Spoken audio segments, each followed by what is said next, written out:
G'day, welcome to today's episode, Conscious Coaching, the art and science of buy-in. We are going straight into certain archetypes that make up an athlete, the relationship between an athlete and their coach, and also how to get buy-in for a coach with the relationship with an athlete. So with today's episode, we are diving deep into a book that was passed on to me from my mentor. And it's a book that I've always, if I see it driving in my audiobook app, I will press play, and I just want to get a little snippet of it and get an insight into the understandings of exactly what we're going through today. So getting straight into it, one of the things that I find quite interesting with the relationship between a coach and an athlete is basically how important it is for the athlete to obviously build the relationships with the coach, but also know about themselves and especially their weaknesses of what makes them perform at their best and also perform at the worst in certain situations. Now, with this book, it's something where it's very deep in that it goes into certain strategies. So when we're talking about the art of buy-in, the book from Bart Bartholomew, if I haven't mentioned that already, it's basically going on about how important it is for the coach to find what ticks for the athlete, and then the athlete obviously knowing well about themselves. And we're going to go through probably one or two archetypes, just a reflection probably of myself as an athlete, and then also as a coach as well, mentoring other athletes in different disciplines to get the most out of their performance as well. So the relationship between an athlete and a coach, it's very important that the athlete does find the right coach for them, and that the coach understands where the athlete does go wrong, what needs to be addressed, and also how to get the most out of them without overburning and overworking them.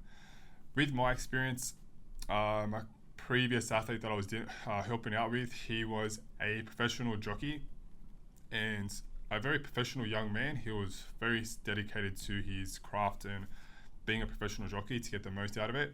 He reached out to me basically to one day take up amateur boxing as well, but also help him as much as he could with getting better for his jockey profession and what he was doing to obviously win races and get better on the racing on the horse as well.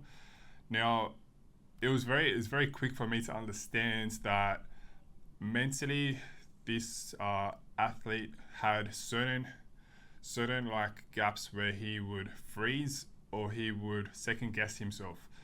And I find it's very common that we are sometimes too hard on ourselves. We want to be a perfectionist. We want to get everything right the very first time, and there's no such thing as making any mistakes. Where if I see that, like if I'm teaching someone a new skill, let's say, and they're so hard on themselves, like they're calling themselves names or they're blowing up and exploding, I will pull them aside and say, this is the time for you to make mistakes. And it's very important that you allow yourself to fuck up. It's another point we're going through today. What I call is the law of least effort, the law of no fucks given, and basically being able to back yourself up when the time comes. So that law there came from me. It's a spiritual law from Deepak Chopra, and I sort of reflect on that with so many different instances. And this is one example of that, where the law of least effort means that no matter what you are doing, if you are putting in so much effort towards reaching a goal, you sort of take yourself too seriously, you take your training too seriously, and you're always trying to arrive at a future point in time, where us humans are pathetic at doing that. So you can work towards a goal, you can have things in place, but the law of least effort means that if someone is allowing themselves to fuck up, is allowing themselves to put themselves in different situations early on especially, like there's a good saying where a professional envies the amateurs' motivation and free spirit that they have. And that's so true. the professional has gone through all of that and they reach a certain level where they've forgotten the inner free spirit that they once probably have. They become maybe too robotic, or they're taking themselves way too seriously. Where the amateur is happy to fuck up and try different things to level up and get better. Now, back to the athlete. So back to my athlete here. So the jockey. He was putting himself in different situations. Like, he wanted to try sparring, and as soon as we got into sparring, it was quite obvious that firstly he's a elite athlete. Like, he's like one of the fittest, especially we're going for like runs and jogs. Like the times that he was getting was like elite. Like, it was 3 minutes something for like a kilometer, each kilometer, sort of, when he's going for his 10k runs. But when it came to sparring, the first thing he noticed was how quickly fatigued he got, because it was a new form of stimulus. And actually, I find that quite interesting too, just in that too, because it doesn't matter how fit or what type of training you're doing, you don't know what it's like to get into a different discipline. To let everything go of what you know, to allow your body to just try to adapt and get into a different sort of position where you're not sure how your body is going to respond with that. And that's exactly what happened. The first few rounds, he completely gassed out. He had no idea that how hard it was. And he does have a little bit of experience though with amateur boxing and sparring before, but this sort of technical boxing was a little bit too much for him. And the first thing that I stopped him and said is that you're freezing. You're actually freezing in the spot. Like, you got the fight, flight, there's two responses there, then you got freeze, and he was actually freezing. And as soon as I mentioned that to him, it was something that he actually was dealing within his professional career as a jockey. So how do we come about that? Now, with those three responses though, just to make that very clear, yes, they're very natural forms, but that's on the, what I would call the animal level. On the higher sort of level, like we're talking about right now, to get onto the next stage as an athlete, to me it's like almost like a spiritual type of level, where some like combat athletes, they have their own sort of like nicknames. That's who's going into the arena. The human, the animal form, that everyday human that deals with everyone with different set of rules, and they have to conform and comply to everything. That person, that human, cannot reach this level without hitting that inner spiritual warrior within themselves. And that's overcoming the good old, well, the three responses: fight, flight, and freeze. You go to a whole different level where it's just like a reaction. It's an automatic response. That does take time, and it does take exposure to a certain form of stimulus that you need to learn and control and overcome and master within yourself.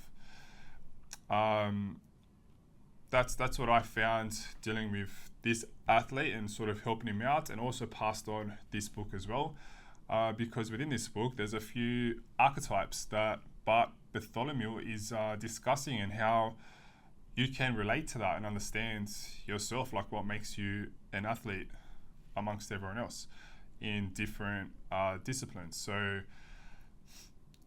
even in team sports, like that's quite interesting that he has one in there is called a crusader.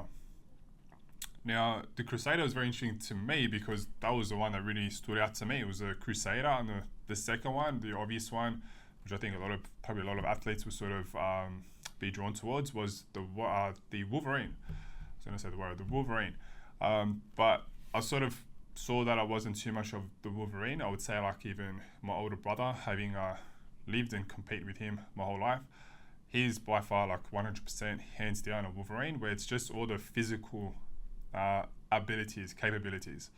That's what he's known for. That's what he's got. He's just brute force going forward, and that's it. No strategy behind that.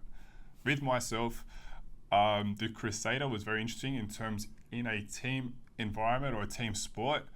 That's where I would shine through. Like, if I was not the leader, which most cases I wouldn't be the leader, but I'm sort of holding the team together.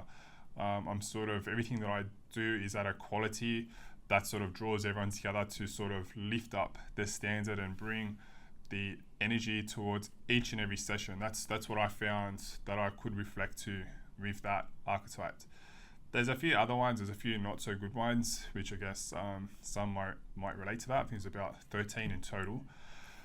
But that's what I found. So with the other part, with the art and science of building buy-in, in my experience, so like in my path of discovering myself and having different coaches for myself, it's always been a process of I understand what works for me and I understand what doesn't work for me.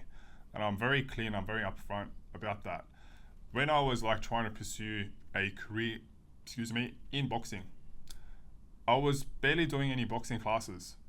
What I was doing is one-on-one coaching with my boxing coach, one-on-one with a strength and conditioning coach, because I knew that's what works for me, and I knew the time that I spent with them, I get more out of that than it was in a group setting where people from the general public is coming to like a boxing gym and they just want to do their own thing. That wasn't the best environment for me to learn and grow and to go forward in a career, let's say.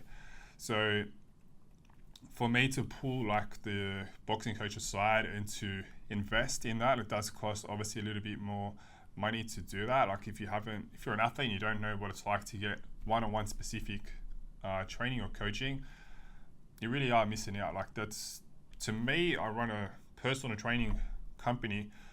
The one-on-one, I price that right at the top. It's the highest price because somehow we've forgotten that getting it full undivided attention from someone that's got the experience, got the skills, and got the passion to see something in you that you probably don't see in yourself, that there beats jumping into a class and hiding behind everyone while everyone just gets shouted and yelled at. So that's what I believe. That's how I see how important it is to get that one-on-one coaching from a coach that's really invested in that. That's what they do. That's what they'll bring the best out of you. For a coach's perspective, so for me to get that buy-in is to not allow yourself to be the know-it-all, to allow the athlete to explain to themselves, what level they are actually at, where they want to go. And there's a few strategies in the book that from conscious coaching that Bart sort of like mentions, and he's actually got some really good examples that he goes through. But for me, from my experience being the coach, the mentor, I always want to go down to their level. I don't want to be so far ahead where it's like they need to catch up or they feel too overwhelmed with what's given to them. And that's my sort of style. That's what I found as myself, as someone that has been coached, that has been an athlete and has received that sort of attention and help from others. Some have been good, some have been not so good. And yeah, that's what I find. So that's what has helped me as well. So just to recap on today, what we have discussed is with conscious coaching, the art and science of building buy-in. The first thing we discussed was the relationship between an athlete and a coach. The second one was the law of least effort, coming from the athlete not being so hard on themselves, not allowing themselves to be pushed into certain environments or situations without crumbling and burning. And then the third and final one was the different archetypes for the coach and the athletes. I guess if you were to pick up the book and read into that, I'm sure you would straight away zone right into one of the archetypes, or probably a few of them like I have myself. So that's about it for today. Thank you for joining in. If you are watching this on YouTube, please subscribe, please leave a like or a comment, share the video if you found any sort of value in this video, and we'll see you in the next one.